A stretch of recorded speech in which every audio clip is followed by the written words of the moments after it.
71 orang, Romo.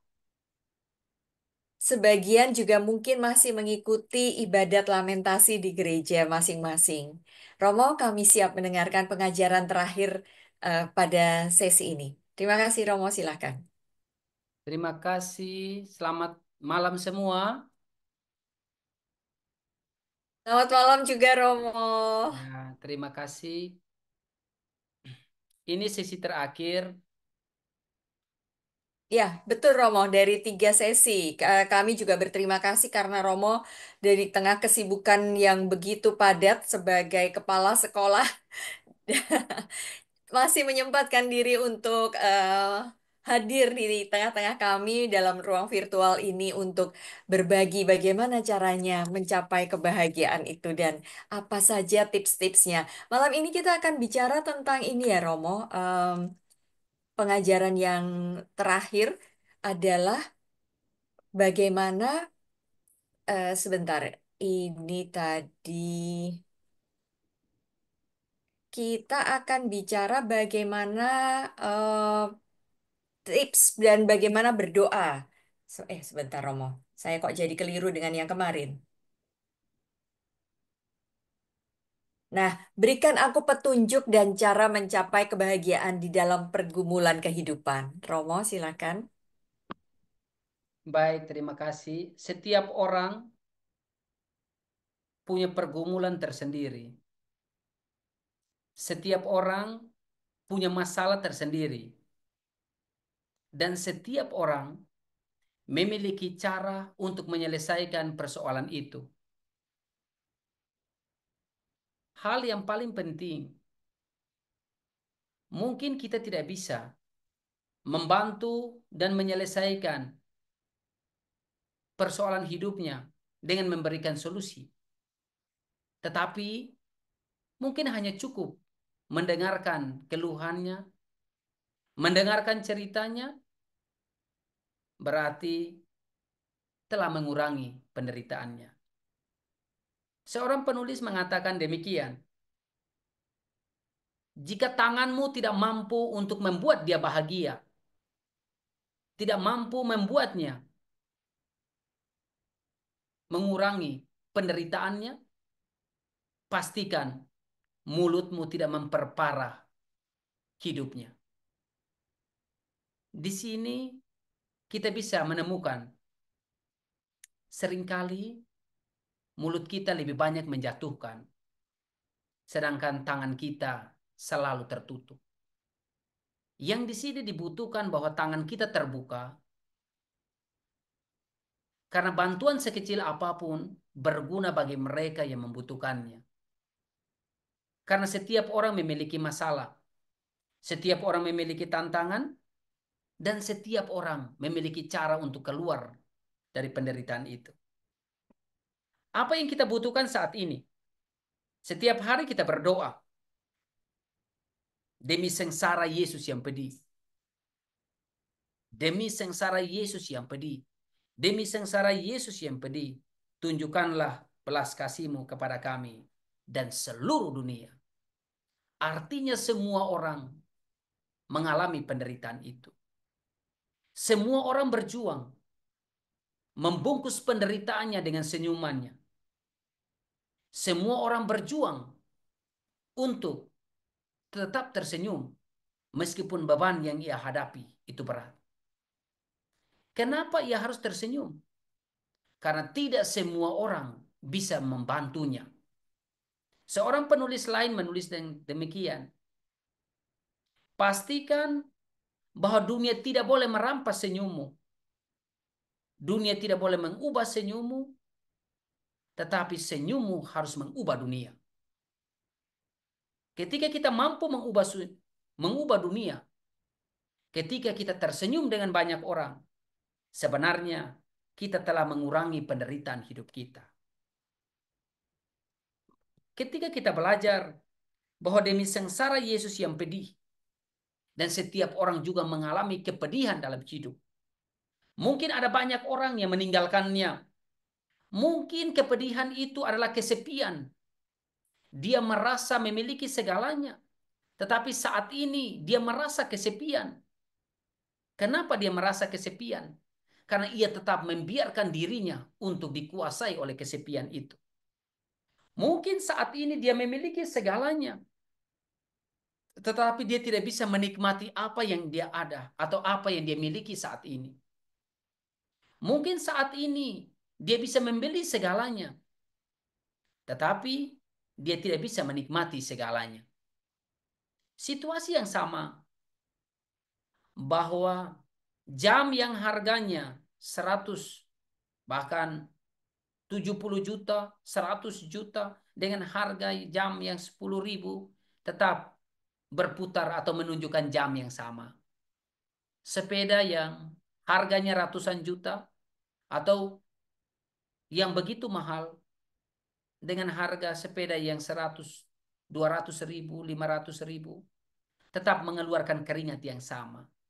Di minggu yang lalu saya berkisah, kita bisa membeli jam tangan, tapi kita tidak bisa membeli waktu.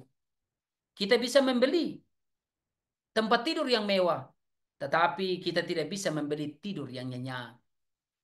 Jika setiap orang memiliki persoalan dalam hidup, berarti setiap orang memiliki cara untuk keluar dari penderitaan itu. Keluar dari penderitaan itu, kita belajar tentang hal yang sederhana. Hal yang sederhana itu adalah syukur. Kenapa kita bersyukur? Mau bahagia harus bersyukur. Bukan bahagia yang bisa membuat kita bersyukur, tetapi rasa syukurlah yang bisa membuat kita bahagia. Seringkali kita memiliki segalanya, tetapi kita tidak bisa menikmati apa yang kita miliki saat ini. Sebagaimana kalau kita membaca dalam kitab suci perumpamaan tentang anak yang hilang. Bukan yang hilang adalah si bungsu, tetapi si sulung juga hilang. Karena ia memiliki segalanya, tetapi ia tidak mampu menikmati semuanya itu. Apa artinya? Kita memiliki tetapi kita tidak menikmati. Berarti kita tidak mensyukuri apa yang ada. Minggu yang lalu saya katakan kebahagiaan tidak perlu kita cari, tetapi kebahagiaan harus kita ciptakan. Mungkin orang-orang di sekitarmu tidak mencintaimu, meragukanmu, membencimu. Tinggalkan mereka itu. Bukan berarti kita membenci mereka. Bukan berarti kita tidak menghargai mereka.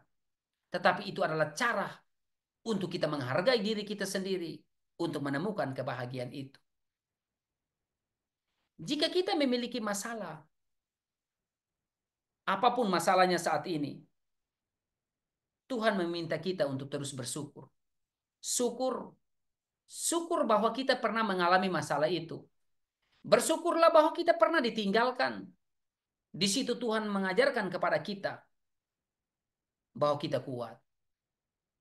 Peristiwa salib mengingatkan kepada kita, Allahku, mengapa engkau tinggalkan aku?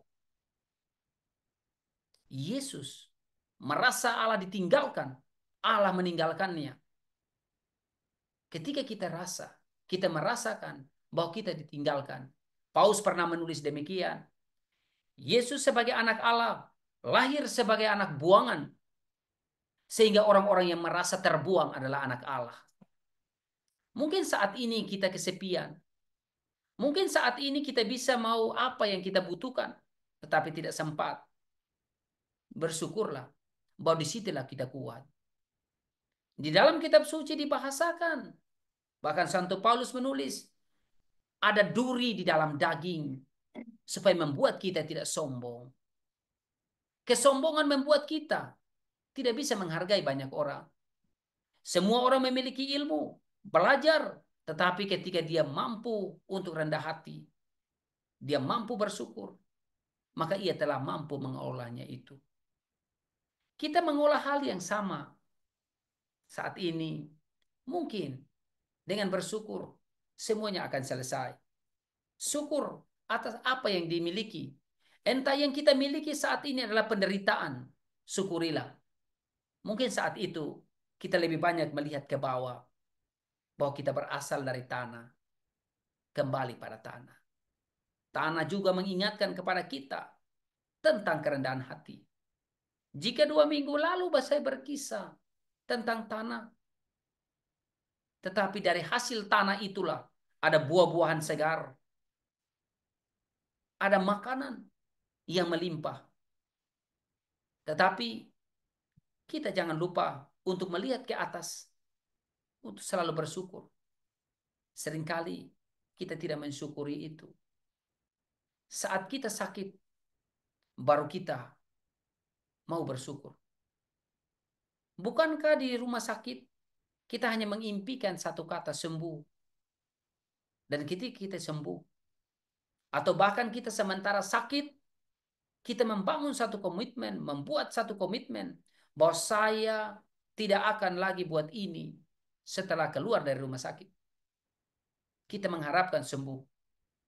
Kalau kita membaca lebih jauh bahwa selama hidup harus ada 3 tempat yang harus kita kunjungi. Yang kita kunjungi adalah rumah sakit.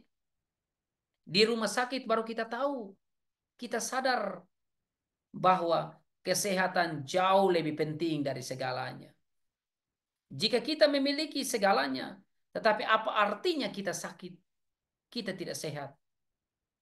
Tempat yang kedua yang harus kita kunjungi adalah penjara. Kenapa kita harus mengunjungi penjara? Di penjara lah baru kita tahu, kita menyadari bahwa kebebasan itu penting. Dan yang ketiga yang harus kita kunjungi adalah kuburan. Kenapa kita harus mengunjungi kuburan? Karena di sanalah semua akan berakhir. Seorang penulis, dia menulis tentang kuburan demikian. Pergilah kunjungi kuburan. Di sana tampaknya sunyi, tampaknya sepi. Tetapi sadarkah kamu bahwa yang ada dalam kesunyian itu sedang berpikir bagaimana keluar dari penderitaan itu. Mereka lagi menyesal untuk memperbaiki diri. Syukurilah apa yang ada saat ini. Syukurilah bahwa kita masih memiliki teman. Teman sejati adalah mereka yang mengatakan kepadamu bahwa itu salah. Mungkin saat ini kita ditinggalkan. Mungkin saat ini kita memiliki segalanya tetapi tidak berguna. Mungkin saat ini kita merasa bahwa hidup itu Tuhan tidak adil terhadap hidup saya. Karena masalah datang silih berganti. Satu belum selesai, ditambah lagi. Dan seolah-olah beban saya lebih berat. Ingatlah, olahlah penderitaan itu. Jika Tuhan mampu memberikan itu kepadamu terus-menerus, artinya Tuhan tahu, Tuhan paham bahwa Anda mampu atau kita mampu untuk memikulnya. Maka syukurilah. Mau bahagia, bersyukur. Bersyukur atas apa yang ada saat ini. Rejeki, masalah itu adalah rejeki. Masalah adalah cara Tuhan untuk memurnikan kita. Mungkin cara Tuhan untuk menjadikan kita lebih bijaksana, lebih rendah hati, dan lebih kuat, lebih hebat dari sebelumnya. Jika kita mampu bersyukur atas apa yang kita alami, atas apa yang kita rasakan saat ini, maka kita belajar hal yang kedua adalah istirahat yang cukup. Istirahat penting. Kenapa kita harus beristirahat? Kita tinggalkan semuanya itu. Seringkali kita tidak bisa beristirahat. Mungkin karena pikiran-pikiran kita. Jika saat ini kita tidak mampu untuk tidur yang nyenyak, tetapi pastikan pikiranmu harus dalam tidur yang nyenyak. Pikiranmu harus selalu ada pada hal yang positif. 2 minggu lalu, saya berkisah tentang Reben. Semua orang yang menggunakan ribbon, yang dilihat orang adalah gelap. Tetapi dia harus memastikan bahwa dia melihat keluar begitu jelas. bersih, dan pastikan itu. Semua orang bisa melihat kita dari berbagai sisi, berbagai sudut, tetapi pastikan Anda melihat mereka dari sisi yang terang, bukan sisi yang gelap. Adalah cara untuk melihat kegembiraan itu, mengolah kegembiraan itu. Seringkali kita lebih banyak menghabiskan banyak waktu untuk mengoreksi orang lain, dan pada akhirnya kita tidak punya kesempatan untuk kembali mengoreksi diri kita sendiri. Kita terlalu pintar untuk menilai orang lain, tetapi terlalu bodoh untuk menilai diri kita sendiri. Kita terlalu menuntut prestasi, sedangkan kita sendiri tidak pernah berprestasi.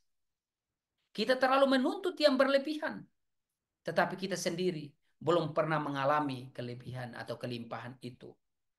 Jika Jack Ma menulis, mereka yang kenyang tidak akan pernah merampas makanan. Pastikan bahwa hari ini tidak boleh ada yang merampas kebahagiaan itu dari kita. Kita harus berjuang mengelola, mengolah perasaan apa yang saat ini paling dominan dalam hidup kita. Entah itu hal-hal negatif, ubahlah itu untuk menjadi hal yang baik. Sebuah analogi sederhana, piring kotor harus dicuci, bukan disingkirkan. Masalah untuk dihadapi, bukan untuk dihindari. Ketika kita menghadapi, kita kuat. Sejarah membuktikan kepada kita sekalian bahwa mereka yang menghadapi hidupnya dengan berat, dengan keras, dia akan melewati semuanya itu dengan mudah. Orang-orang Inggris menulis demikian. Pelaut yang tangguh tidak pernah dihasilkan dari ombak, dari lautan yang teduh, tetapi dari ombak yang besar. Saat ini, apa situasi kita? Pastikan sebagai orang-orang beriman, masalah kita tidak lebih besar dari Tuhan yang kita imani. Pastikan gelombang itu tidak besar, cuman kapal kita yang terlalu kecil. Masalah kita tidak besar, cuman iman kita yang terlalu kerdil. Tuhan lebih besar dari masalah yang kita hadapi. Karena itu, kita berjuang untuk mengubah. Tersenyumlah, hadapilah. Tuhan tahu kita mampu. Tuhan tahu kita bisa. Jika kita mampu mengelolanya, mengolahnya, maka pada akhirnya kita bisa tidur dan kita bisa beristirahat yang cukup. Pikiranku tidak pernah kacau, tetapi pikiranku selalu menuju hal-hal yang positif.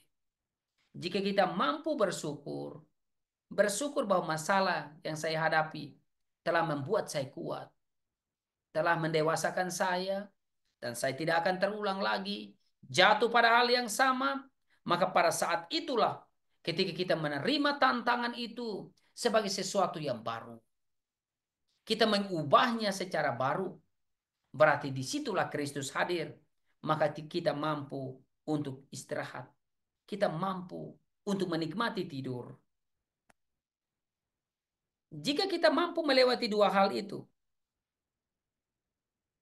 kita beristirahat. Maka hal yang ketiga, jangan bawa masalah ke tempat tidur.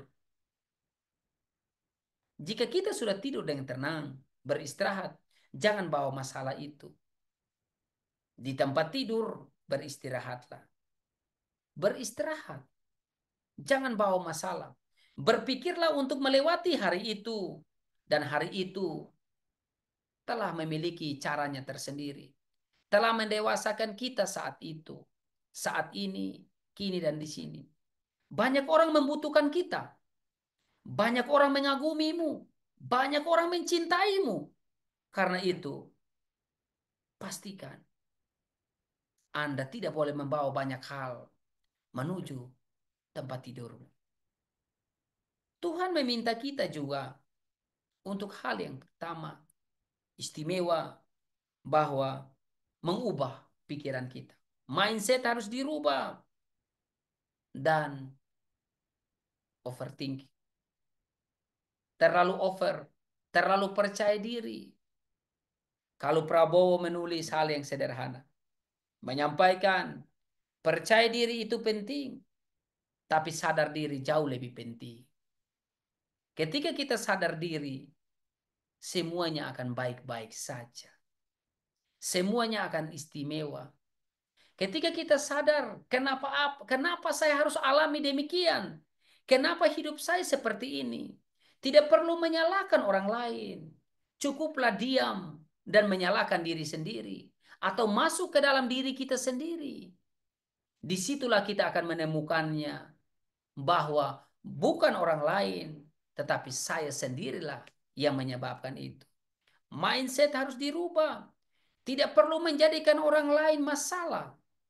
Tetapi temukanlah diri kita di dalamnya yang bisa melahirkan masalah itu sendiri. Jika kita mampu melahirkan itu, pastikan kita juga harus menemukan solusinya. Kita jangan hanya membuat masalah bagi diri sendiri dan pada akhirnya kita menyalahkan orang lain. Rubah mindset kita. Sekarang di sekolah, menteri meminta ada 7 karakter anak Indonesia hebat. Yang pertama itu bangun pagi. Mari kita bangun pagi. Jutaan anak manusia tidak punya kesempatan bangun pagi. Tetapi kita masih diberikan kesempatan untuk bangun pagi. Bersyukurlah itu. Jutaan anak manusia tidak punya kesempatan untuk menggunakan seragam terbaik. Tetapi anak-anak kita masih diberikan kesempatan untuk menggunakan seragam itu. Jutaan anak manusia tidak punya kesempatan untuk sarapan pagi. Tetapi kita masih ada dalam kelimpahan. Di luar sana, mereka sangat susah. Bahkan sulit untuk mendapatkan sesuap nasi. Sedangkan kita mungkin berkelimpahan. Tapi apa artinya semuanya itu? Tapi semua orang bangun pagi. Kenapa bangun pagi? Jika Napoleon pernah menulis demikian, jika Anda ingin bersinar terang seperti matahari, Anda harus terlebih dahulu terbakar. Mari kita belajar. Dalam filsafat Cina mengajarkan, kenapa Anda harus bangun pagi? Pastikan bahwa Anda tidak boleh rezekimu dirampas oleh ayam. Kita menemukan itu. Dan bangunlah sebelum matahari terbit dan pastikan bahwa ketika matahari bersinar, Anda sudah terlebih dahulu bersinar. Anda telah menyambut hari dengan penuh sukacita. Jika malam ini kita beristirahat, beristirahatlah karena hari ini kita lelah berpikir, kita lelah, kita berjuang mau mengubah segalanya, tetapi kita tidak punya sempat dan beristirahatlah dan yakinlah saya mau beristirahat dan besok saya harus bangun pagi. Mau bahagia, mau supaya menemukan kegembiraan, masalah yang kita hadapi saat ini supaya tidak berkelanjutan. Pastikan solusi yang berikut adalah jangan bandingkan hidupmu dengan orang lain. Kita lebih mudah membandingkan hidup kita dengan hidup orang lain. Mungkin orang lain bepergian dengan kapal pesiar yang mewah, sedangkan kita pakai sampan yang bocor. Mungkin dia lebih mewah, dia akan lebih tiba, dia tiba lebih cepat. Sedangkan kita lama berproses. Tetapi ingatlah, yang paling penting kita tidak tenggelam di dalamnya. Secepat apapun dia berlayar, Dia akan mencari dermaga untuk tetap sandar. Selambat apapun kita pergi, tetapi kita akan tetap tiba. Waktu Tuhan tidak terlalu cepat, tetapi juga tidak terlalu lambat, tapi pasti yang terbaik. Waktu Tuhan istimewa untuk kita. Mungkin saat ini, kini, dan di sini kita mengalami banyak hal, dan pastikan bahwa kita mampu, dan inilah cara Tuhan untuk membuat kita lebih berharga, lebih berguna, lebih bijaksana, lebih kuat, dan lebih hebat. Cara Tuhan pasti yang terbaik untuk kita. Kita sekarang apalagi mempersiapkan diri menyongsong Paskah. Besok kita akan merayakan Kamis Putih. Pastikan Ekaristi, lakukanlah ini sebagai kenangan akan daku. Kenangan bersama dengan Tuhan itu abadi. Besok kita menyampaikan kepada Tuhan peristiwa konsekrasi ketika imam mengangkat tubuh. Tataplah, katakanlah, saya mengambil bagian di dalam penderitaan Kristus. Saya tidak meminta kepada Tuhan untuk mengambil masalah ini dari hidup saya. Tetapi saya meminta kepada Tuhan, berikanlah saya bahu yang kuat untuk memikul tanggung jawab ini. Janganlah berjuang untuk menghindar. Jika kita jauh dari Tuhan, Tuhan akan memiliki cara untuk mendekatkan. Sebagaimana kita mengingat peristiwa Yunus, ia berjuang untuk tidak mau pergi ke Niniwe. Tetapi pada akhirnya Tuhan dengan caranya tersendiri membawa dia kepada Niniwe. Dan pada akhirnya mereka diselamatkan. Jika Tuhan memiliki rencana yang besar untuk kita, sekuat apapun kita menghindar, sehebat apapun kita menolaknya, tetapi Tuhan telah menggariskan bahwa itu milik. Mari kita belajar. Tidak perlu membandingkan hidup kita dengan orang lain. Cukuplah diam dan tenang. Dan pada akhirnya kita menemukan bahwa saya mensyukuri apa yang ada saat ini untuk hidup saya. Jika kita tidak membandingkan diri dengan orang lain, maka kita pun yang berikut hal yang harus kita lakukan yang paling sederhana. Kalau kita membaca, kita akan juga menemukan bahwa berolahraga. Olahraga adalah hal yang bisa mengurangi masalah kita saat ini. Mungkin berolahraga, asam urat kita turun. Mungkin dengan berolahraga, kolesterol kita hilang. Daripada kita hanya mengeluh. Mengeluh dan terus mengeluh. Tetapi di sini mari kita temukan solusinya. Dan yang berikut, kita belajar untuk tidak boleh ada di dalam kesendirian. Jangan terlena dengan kesendirian. Seringkali mungkin kita tidak mampu menemukan itu. Kita tidak mampu mengolah atau tidak mampu berbagi. Jika kita tidak mampu berbagi kepada sesama, mungkin kita ragu kepada sesama. Pastikan, pastikan tidak boleh ragu dengan Tuhan. Tuhan adalah jawaban untuk semua. Semua orang boleh meragukan kita. Semua orang bisa meninggalkan kita. Tetapi pastikan Saya tidak boleh ragu dengan diri saya sendiri. Saya tidak bisa meninggalkan diri saya karena Tuhan menciptakan saya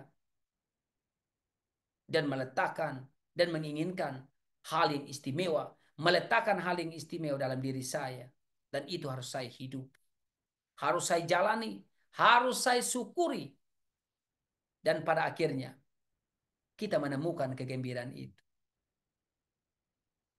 Apa artinya kita memiliki semuanya, tetapi kita tidak mampu untuk menikmatinya?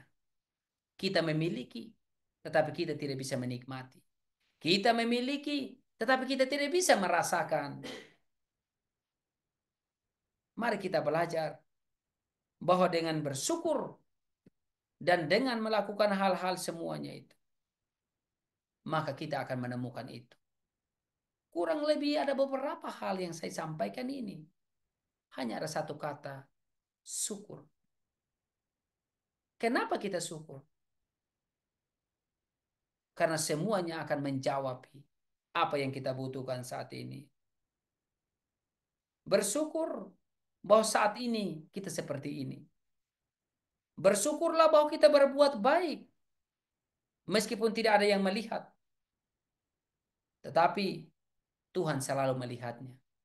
Kebaikan yang kita lakukan saat ini mungkin tidak banyak orang yang tahu dan tidak perlu beritahu, tetapi Tuhan tahu.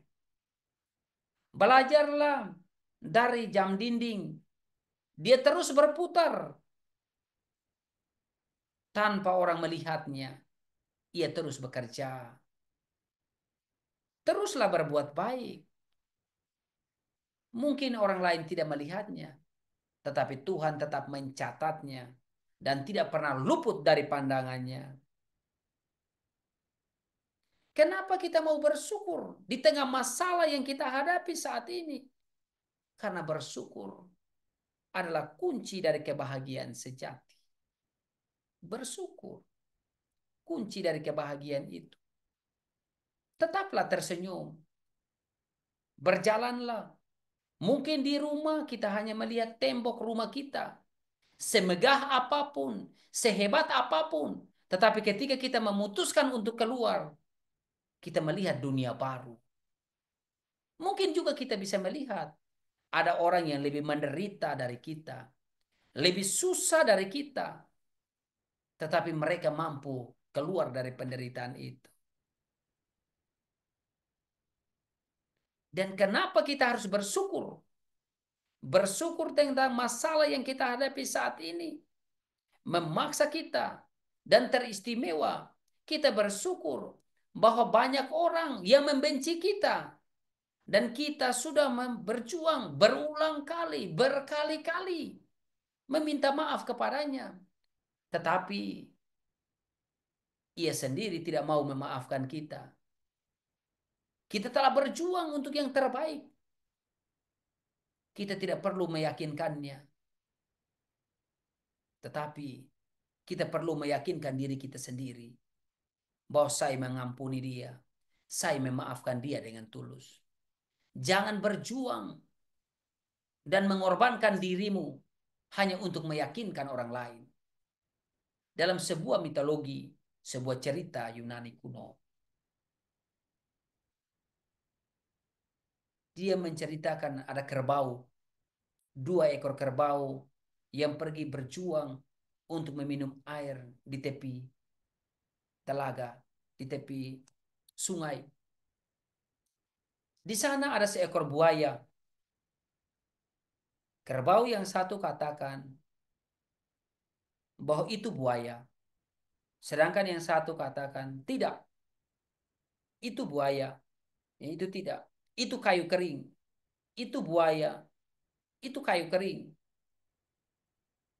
Yang katakan buaya itu mau pastikan bahwa itu buaya, itu kayu kering, itu kayu kering. Dia berjuang untuk meyakinkan bahwa itu kayu, maka ia pergi untuk menginjak di atas punggung buaya itu. Dan pada akhirnya ia mati. Jangan sekali-kali meyakinkan orang lain dan pada akhirnya mengorbankan dirimu sendiri.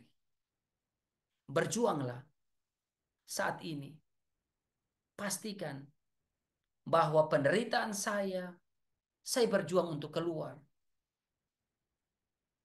Albert Einstein menulis, Anda boleh tertawa dengan semua orang, tetapi tidak semua orang yang Anda tertawa bersama harus kamu percaya. Tidak semua orang harus kita percaya. Percayalah pada dirimu sendiri. Katakanlah pada Tuhan yang kita imani bahwa saya mampu untuk keluar dari semua itu. Saya mampu untuk mengelola. Tuhan yang saya imani lebih besar dari masalah ini. Temukanlah pada poin pentingnya bahwa masalah saya saat ini adalah cara Tuhan untuk mendewasakan saya.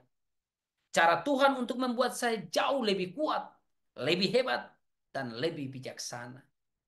Karena itu perlu saya syukuri. Syukuri apa yang saat ini saya hadapi.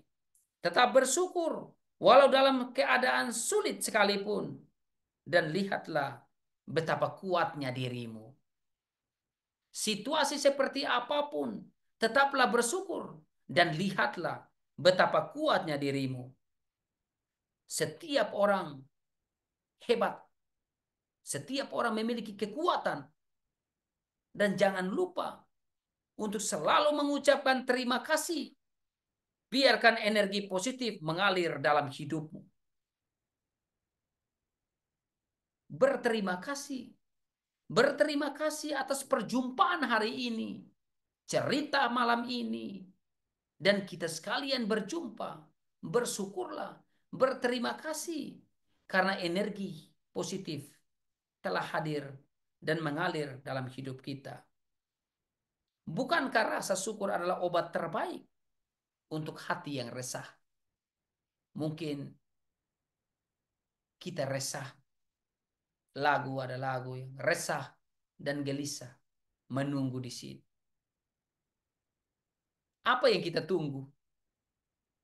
Tuhan yang kita tunggu adalah pasti. Janganlah menunggu sesuatu yang tidak pasti. Berbicaralah tentang sesuatu yang pasti.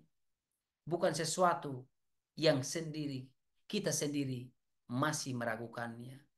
Pastikan dirimu hebat. Sesulit apapun masalahmu saat ini, tetaplah bersyukur.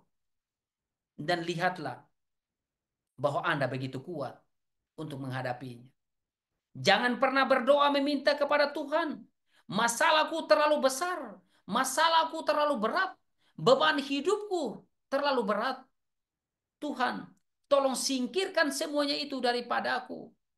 Tetapi berdoalah meminta kepada Tuhan, berikan kepada saya bahu yang kuat, sehingga saya mampu untuk memikulnya.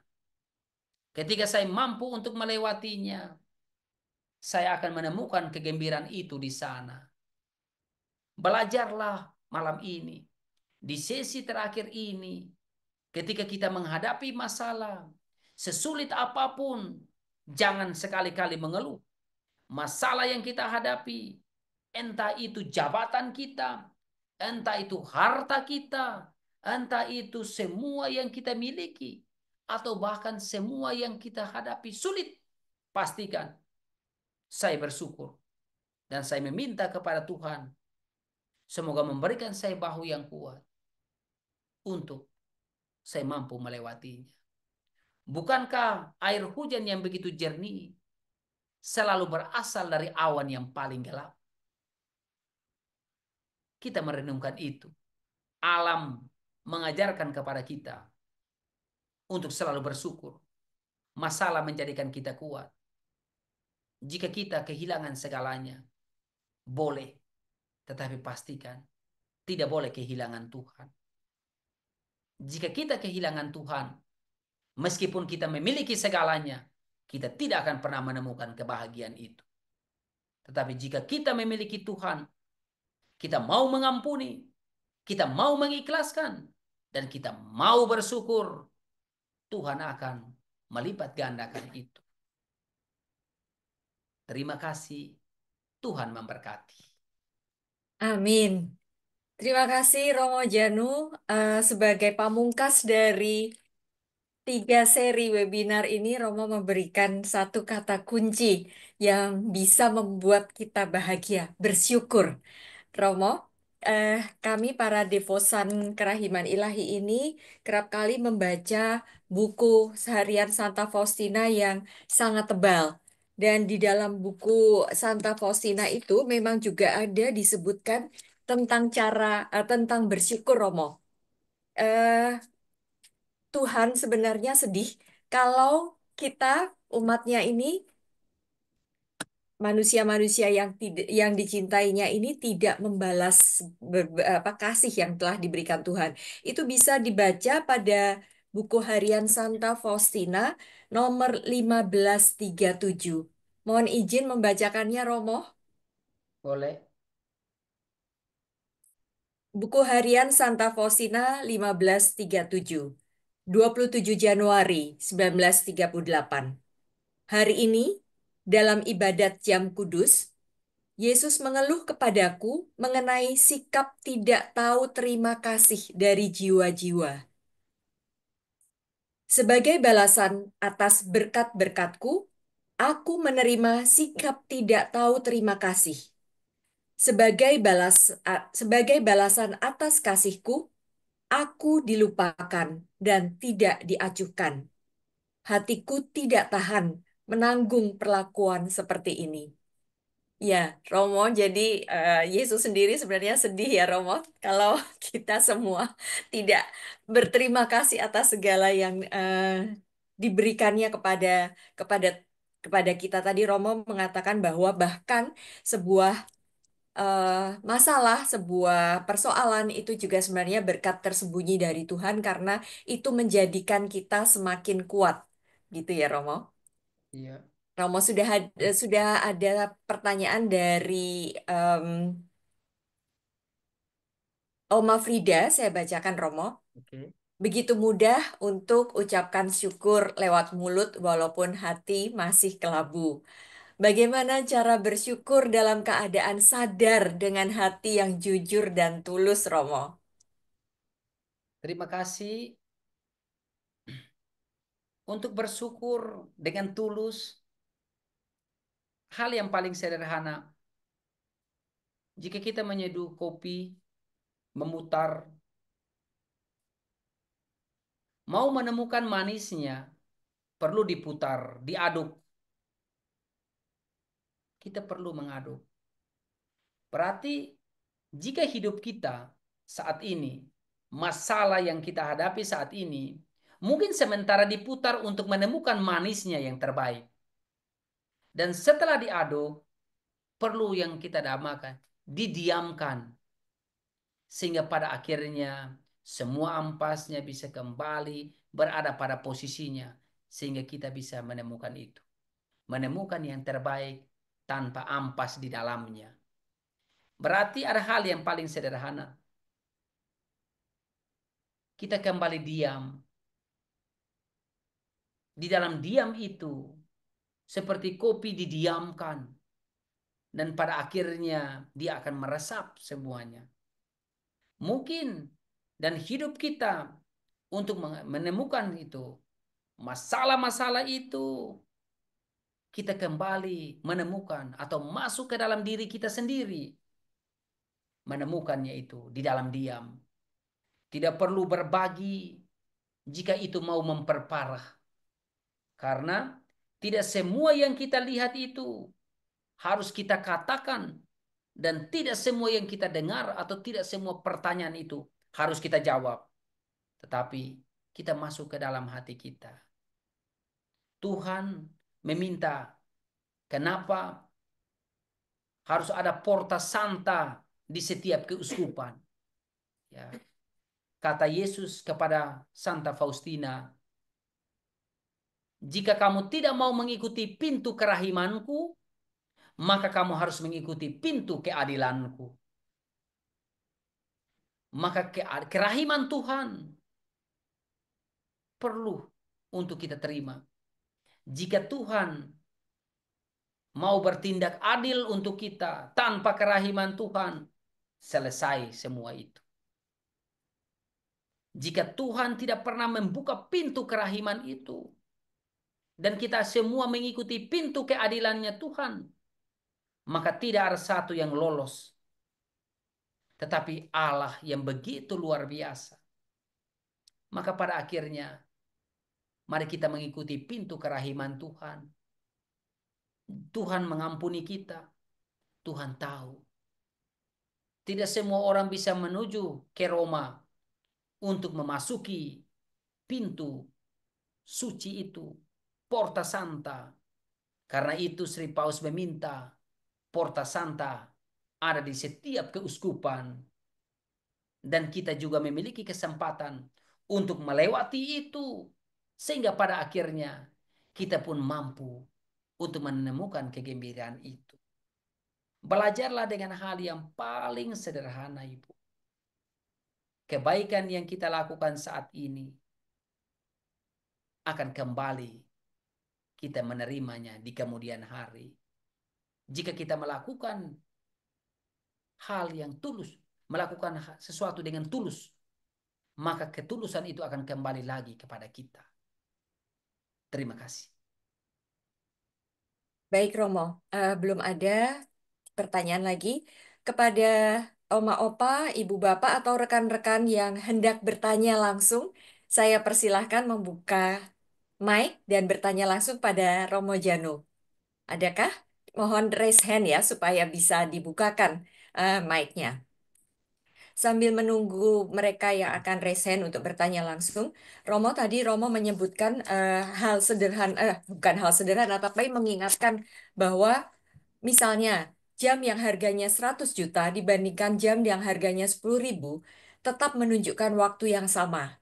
Kemudian juga sepeda yang harganya jutaan, mungkin puluhan juta, dibandingkan dengan sepeda ontel yang sepeda kuno yang sekarang juga mahal Romo, tetap menghasilkan keringat yang sama. Artinya adalah kalau saja kita kita kadang-kadang melihat suatu benda itu akan memberikan kita kebahagiaan kalau kita memakai atau menggunakan benda yang memberikan kita prestis lebih. Artinya benda yang bermerek, benda yang mahal harganya. Tetapi mungkin perlu juga disadari ya Romo bahwa benda-benda itu misalnya katakan tadi Romo memberikan contoh jam tangan yang mahal. Kalau saja jam tangan yang mahal itu bisa menambah 1 menit saja hidup kita, tentu saja itu akan berharga ya Romo. Iya. Menambah hal yang bagaimana kita berguna bagi orang lain, berguna bagi orang lain. Mungkin kita berguna dengan cara kita menjadi waktu itu sendiri. Kita berguna, kita menghargai waktu yang ada, kita berguna. Dan ketika kita sukses, baju yang kita gunakan, kita katakan bahwa yang paling murah, orang tidak percaya. Tetapi ketika kita susah, kita katakan bahwa baju saya ini harga mahal, orang tidak percaya. Ya. Di sini ada kerendahan hati di situ. Bersyukurlah bahwa tidak boleh iri karena ketika dia dipercayakan besar, tanggung jawabnya pun besar. Ketika dia beri sedikit, maka tanggung jawabnya pun sedikit sesuai dengan kemampuan. Seringkali di sini kita belajar untuk tidak boleh iri dengan pencapaian orang. Maka tadi saya katakan, Bu, mungkin perjalanan hidupnya dia berlayar menggunakan kapal pesiar yang mewah, sedangkan kita menggunakan sampan. Jauh kecepatannya berbeda. Tetapi yang jelas kita tidak pernah tenggelam karena Tuhan menopang kita. Syukurilah apa yang ada. Ya, Romo, bersyukur menjadi yang utama, kemudian baru membuat kita mampu beristirahat eh, dan melepaskan masalah supaya tidak kita bawa ke tempat tidur. Lalu kemudian juga jangan membandingkan hidupmu dengan orang lain. Kalau kita Ya, mampu bersyukur, kita tidak akan membandingkan hidup kita dengan orang lain. Dan juga kemudian kalau kita bersyukur, tadi Romo bilang bahwa kita harus datang ke tiga tempat, rumah sakit, penjara, dan juga ke kuburan. kuburan. Kalau Ya, kita kalau kita ke kalau kita berada di rumah sakit, tentu saja kita tidak bisa berolahraga dan kalau kita tidak berolahraga, kita pun tidak sehat karena dalam badan yang sehat terdapat jiwa yang sehat, ya Romo. iya. Kenapa seringkali kita menghabiskan atau mengorbankan kesehatan kita untuk mendapatkan banyak uang. Setelah itu kita menghabiskan banyak uang untuk mendapat kembali kesehatan. Kesehatan itu penting. Maka kita perlu untuk menjaga diri kita, teristimewa kesehatan kita. Sehat itu penting. Jika kita memiliki segalanya, tapi kalau kita sakit, maka semuanya tidak bisa terlaksana. Malam hari ini kita hadir, mungkin saat ini ada yang sakit, tetapi tetap berjuang untuk ada. Berarti ada iman yang tumbuh, yang hidup, dan pada akhirnya menemukan kegembiraan itu. Maka pada akhirnya kita harus berjuang untuk menjaga diri kita, mensyukuri, tidak boleh membandingkan, dan semuanya tadi saya katakan. Mari kita menemukan kegembiraan itu dengan cara yang paling sederhana. Dan ketika kita kembali bahwa kenapa kesehatan itu penting, karena segalanya itu akan membuat semua impian kita terjadi. Dan ketika kita ada, bukankah di rumah sakit kita selalu mengatakan, saya keluar dari sini, dokter mengatakan ini sakit karena ini, karena ini, karena ini, karena ini. Di saat itulah kita membuat satu komitmen. Saya sembuh, saya tidak akan buat ini, buat ini, buat ini, buat ini, buat ini. Tetapi setelah kita sembuh, kita sendiri yang melanggarnya. Iya, terima kasih, Bu. Baik, Romo, ada pertanyaan. Bagaimana orang lain tidak iri? Bagaimana agar orang lain tidak iri kepada kita, Romo? Karena ada orang lain yang iri kepada kita itu juga menjadi sumber ketidakbahagiaan, ya, Romo. Ditentukan masalah itu lahir, masalah itu lahir. Cuman 1% masalah itu, 1%, 1%. 99% itu ditentukan dari reaksi kita. Reaksi kita itulah yang kemudian memperparah masalah itu. Kenapa orang iri? Karena tidak ada kerendahan hati di sana. Mungkin setiap hari saya makan roti. Dan pada akhirnya, ya, pada akhirnya, saya makan roti setiap hari dan teman sebelah. Cukup dia katakan, saya juga mau. Kalau berkenan, kalau ada kelebihan, saya bisa disisihkan atau dibagi. Tetapi dia melihat itu sebagai satu kesombongan dari pihak sebelah. Maka pada akhirnya, dia hanya ada iri, iri, iri, iri. Nah, cobalah berbuat baik. Kalau kita membaca ada satu tulisan bahwa membalas kebaikan dengan kebaikan itu manusiawi. Tetapi membalas kejahatan dengan kebaikan itu ilahi. Dan ini panggilan Kristen. Boleh orang iri dengan keadaan kita. Tetapi kita teruslah berbuat baik. Terima kasih. Baik, Romo. Berikutnya saya akan mempersilahkan Ibu Helda untuk bertanya langsung kepada Romo. Silahkan di unmute ya, Bu, supaya menjadi lebih jelas pertanyaannya, Bu Helda. Romo, saya mau tanya tadi kan ada eh, perginya ke rumah sakit, ke kuburan, satu lagi kemana ya? Tapi kenapa nggak pergi ke sekolah? Maksud saya gitu loh, Romo. Maksudnya gini, Ya, supaya kan dari kecil kita juga kan kenal sekolah, baru lahir ya tahu oh ini rumah sakit, baru tahu oh kalau misalnya ini orang tua meninggal atau apa ya tahulah kuburan. Terus gitu kenapa nggak pergi ke sekolah padahal kita dari kecil diajarkan pergi ke sekolah. Jadi Iya. terbuka wawasannya gitu loh Romo. Oke, oke. Terima kasih. Ini pertanyaan yang sangat luar biasa. Kenapa tidak pergi ke sekolah ya? Pergi ke sekolah. Iya. Setiap hari kita sekolah dituntut sekolah, sekolah, sekolah, sekolah, Iya, sekolah, tapi sekolah. Romo tidak mengatakan hal itu. Iya, pergi ke sekolah. Saya hanya mengajarkan bahwa pergi ke tiga tempat ini. Kenapa pergi ke tiga tempat ini? Ketika kita tahu kesehatan itu penting, kita menjaga diri kita, sekolah menjadi hal yang paling gampang. Kita bisa pergi ke sekolah. Apa artinya kita ke sekolah sakit? Tidak bisa. Kesehatan itu penting. Kita bisa melakukan segalanya. Di rumah sakit, di rumah sakit. Kenapa saya katakan tadi bahwa rumah sakit? Di sana semua orang sakit punya impian untuk sehat. Di rumah sakit dia hanya pikir satu kata sembuh. Tinggalkan rumah sakit. Maka orang yang pergi ke rumah sakit itu adalah mereka yang kerja di rumah sakit. Pergi. Dia kerja di rumah sakit baru ke sana. Kalau tidak dia tidak pergi. Nah, ketika dia sehat, kenapa saya katakan rumah sakit penting? Di situ dia perlu menjaga diri. Dia pergi. Aset terbesar, salah satu aset adalah kesehatan itu. Dan ketika kita sehat, maka kita akan pergi ke sekolah, kita pergi ke kantor, kita pergi ke mall, kita pergi ke tempat-tempat rekreasi. Tetapi kalau kita itu hanya sebagai ingatkan, kita diingatkan bahwa semua hal boleh kita lakukan.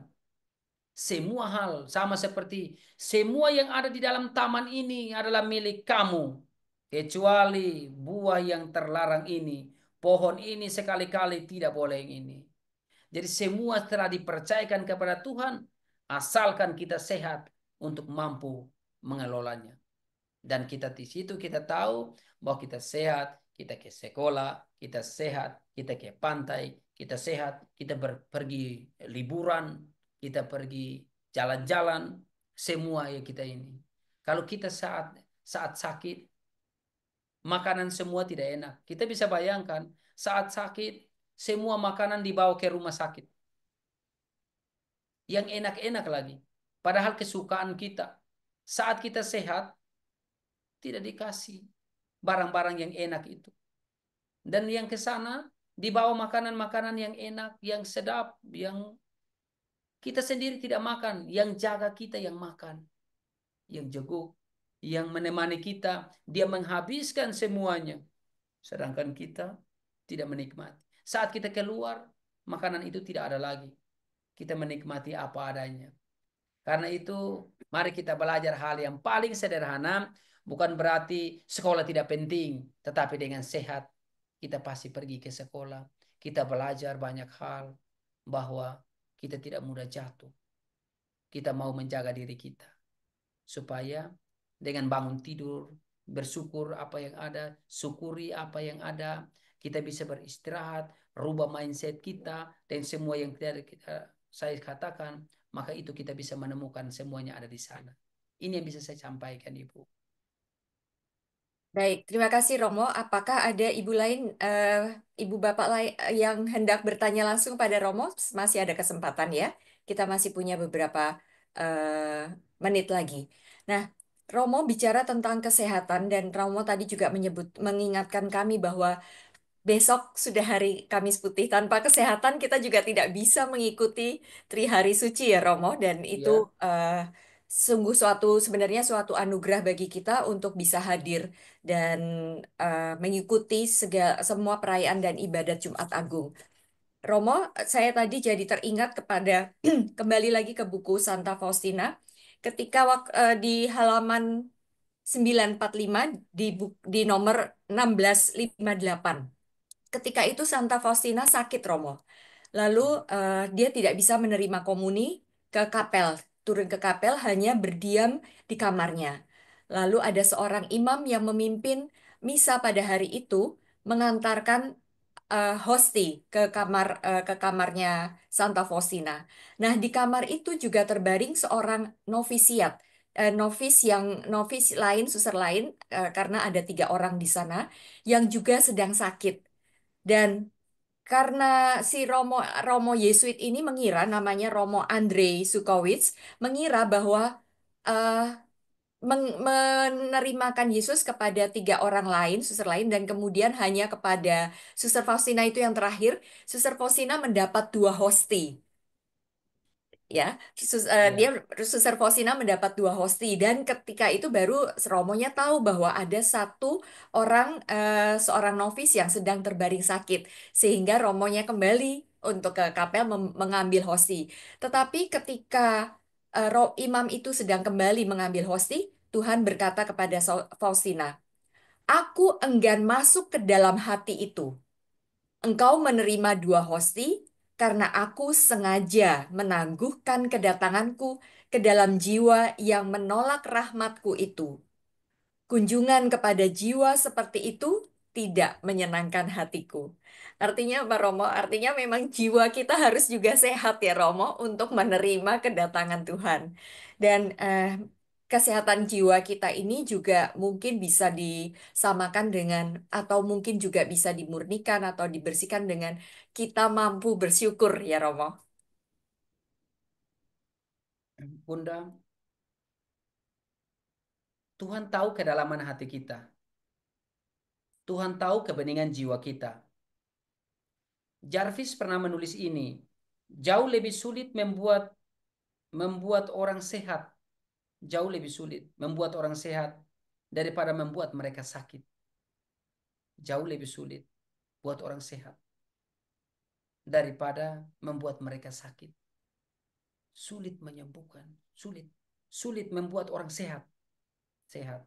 Jadi mungkin saat ini Tuhan meminta kita, Tuhan meminta kita ketulusan kita.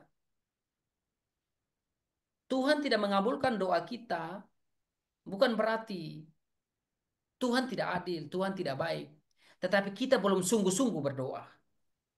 Ketika kita sungguh-sungguh berdoa, maka Tuhan mengabulkan itu. Ketika Tuhan, kalau kita berdoa, sabda telah menjadi manusia dan tinggal di antara kita.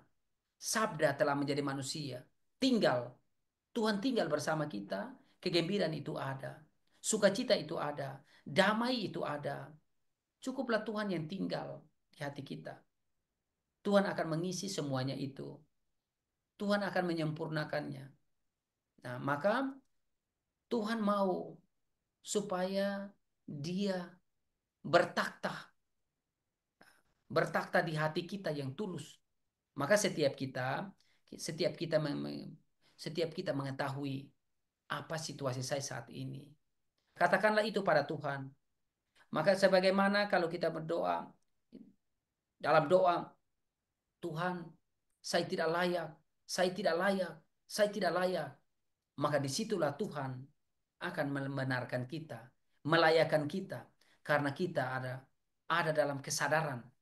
Ketika kita tidak sadar, maka kita tidak akan, pada akhirnya Tuhan memiliki cara. Bukan berarti Tuhan tidak baik, tetapi Tuhan itu adil.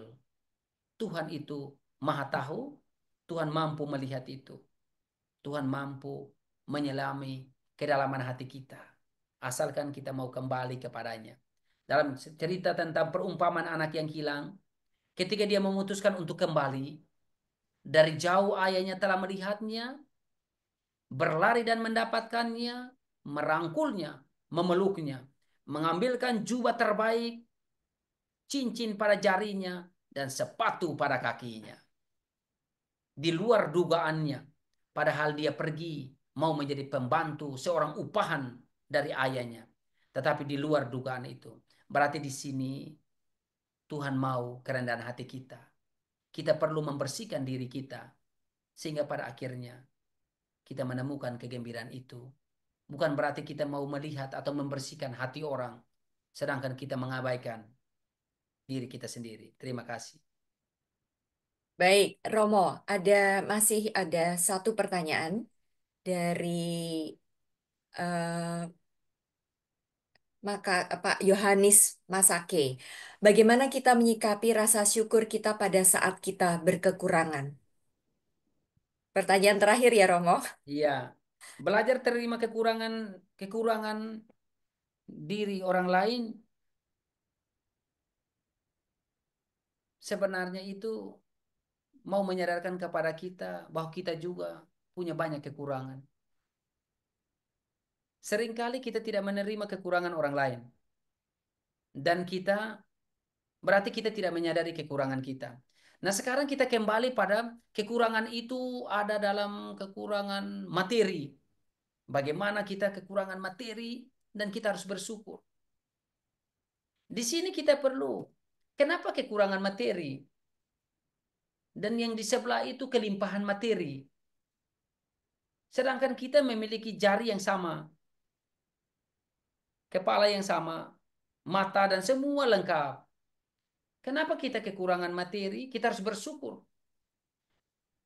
Yang pertama, kita memiliki 10 jari yang sama, sedangkan jari-jari kita hanya menghasilkan kekurangan materi. Jari-jari mereka menghasilkan kelimpahan materi.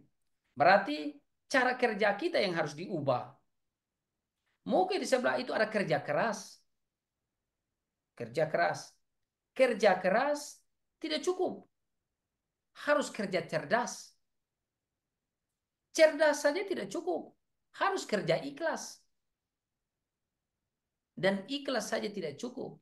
Harus sampai tuntas. Jadi kurang lebih ada 4 kerja. Kita harus kerja keras. Kita harus kerja cerdas. Kita harus kerja ikhlas. Dan kita akan kerja tuntas. Nah, ketika dia sampai tuntas, maka dia kelimpahan. Mungkin kita hanya sampai di keras, tapi tidak cerdas. Kalau tidak cerdas, apalagi ikhlas. Kalau tidak pernah ikhlas, maka tidak pernah tuntas.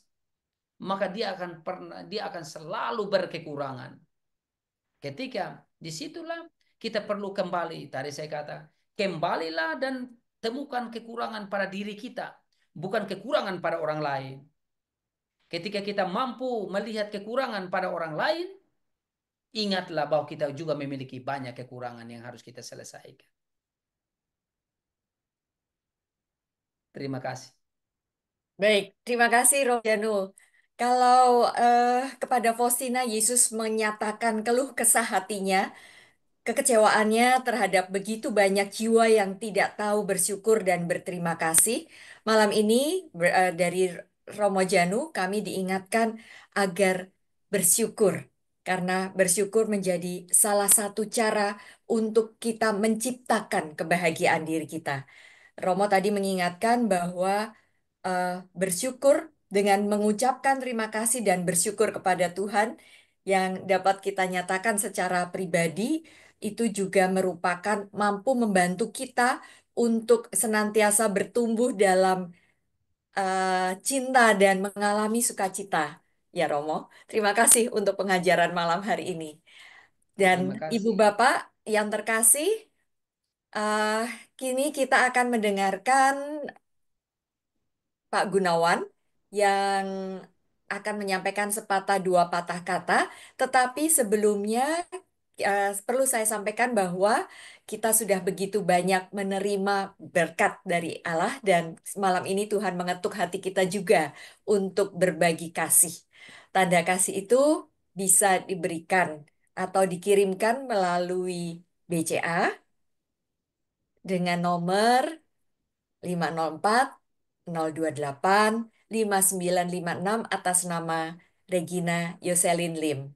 Terima kasih kepada ibu bapak, oma opa, rekan-rekan terkasih yang sudah memberikan tanda kasihnya. Kini silahkan Pak Gunawan memberikan sepatah dua patah kata. Hmm. Banyak terima kasih kepada Romo Janu yang telah menyelesaikan 3 sesi dengan sangat baik. Semoga semua pengajaran ini bisa merupakan berkat kepada kita semuanya. Terima kasih Romo. Nanti kita akan bertemu kembali ke sesi yang lainnya. Juga saya mengucapkan banyak terima kasih kepada Ibu B yang telah bersedia memandu acara ini dari minggu kemarin sampai minggu ini. Terima kasih Ibu B. Terima kasih Pak Gun. Terima kasih ya Bu B ya. Ini pada saat-saat itu ini banyak banyak sekali apa ah, hari-hari besar ini yang banyak petugas ini banyak sekali bertugas di gereja. Terima kasih Bu B. Terima kasih juga kepada Ibu Marta Lauli sebagai singer kita, juga kepada semua petugas doa keluarga. Pada malam hari ini, Ibu Ursula Kurniati, Ibu Christina Debbie, Ibu Elizabeth Inggriani, Ibu Hana Hastuti, dan Ibu Kurniati Budi Harja. Terima kasih semuanya yang telah siap bertugas untuk mendoakan Koronka. Juga saya ucapkan terima kasih kepada tim admin daripada Komki yang telah menyiapkan seluruh acara ini, mulai dari slide, juga flyer, dan intensi-intensi doa. Terima kasih juga kepada Ibu Silva yang telah merangkap juga sebagai operator, sebagai bagian record, dan juga yang telah mendokumentasikan acara ini. Dan terakhir, terima kasih kepada semua yang selalu hadir untuk mengikuti acara kita. Kita akan bertemu kembali pada Rabu depan dengan topik dan tema yang berbeda. Semoga nanti siap-siap mendengarkan berita dari kita dan pengumuman dari kita. Oke, kita akan segera menutup ibadah kita pada malam hari ini dengan lagu penutup, kemudian disusul dengan doa menutup dan doa berkat oleh Romo. Ya, sebelumnya kita dokumentasikan dulu pertemuan terakhir malam ini dengan Romo Janu. Silahkan Oh Bu iya, Silva. ya tadi belum ya. Ya, belum. Bu Silva masih bisa? Mari Ibu Bapak kita buka sebentar kamera kita. Romo Janu sudah memberikan melambaikan tangannya tadi. Kita beri senyum yang manis sebagai ungkapan rasa syukur kita atas pengajaran Romo Janu. Oke, Bapak Ibu, kita berikan senyuman sebagai pintu awal kebahagiaan ya Romo. Kasih satu. Revisi undang-undang lain begitu. Tapi karena tadi di komisi itu tidak mau membahas itu, ditariklah sama balik nih Badan Legislasi DPR RI begitu. Terima kasih. Sudah, Bu Silva? Baik. Nah, sekarang kita akan mendengar kembali suara merdu Bu Marta Lawli. Sesudah itu, mohon doa penutup dan berkat dari Romo Janu. Hanya Yesus harapanku, hanya Yesus andalanku, hanya Yesus juru selamatku yang mengasihi diriku. Dia putra Allah yang jadi manusia. Dia dilahirkan perawan Maria. Dia memberi bukti kasih yang besar. Siapa saja datang tentu ditolongnya. Hanya Yesus harapanku, hanya Yesus andalanku, hanya Yesus juru selamatku yang mengasihi diriku. Kasihnya memuncak di saat wafatnya. Dia jadi mulia di saat bangkitnya. Hai seluruh bumi, luhurkan Tuhanmu. Hai seluruh surga, sembahlah Allahmu. Hanya Yesus harapanku, hanya Yesus andalanku, hanya Yesus juru selamatku, yang mengasihi diriku.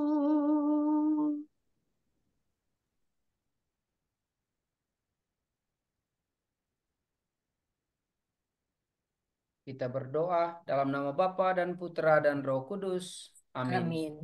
Tuhan bersamamu Dan dan bersama bersama rohmu. Tuhan, Engkaulah andalan setiap orang yang mencarimu.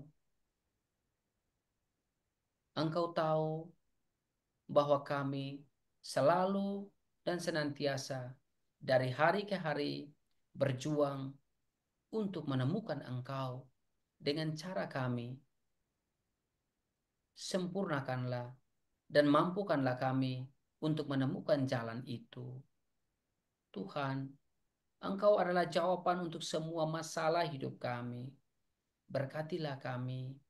Engkau pun tahu bagaimana masalah-masalah yang sedang kami hadapi dan bagaimana caranya untuk mengatasinya. Sekali lagi Tuhan, dalam doa-doa yang tulus, kami tidak meminta untuk menghindarkan masalah itu dari kami, tetapi bantulah kami dan anugerahkan kepada kami bahu yang kuat untuk memikul tanggung jawab dan masalah yang banyak dan yang sedang kami hadapi. Berkatilah kami, niat baik hati kami, dan teristimewa kelompok ini selalu dan senantiasa diberkati oleh Allah yang Maha Kuasa, Bapa, Putra, dan Roh Kudus. Amin. Amin. Terima kasih Romo Janus. Terima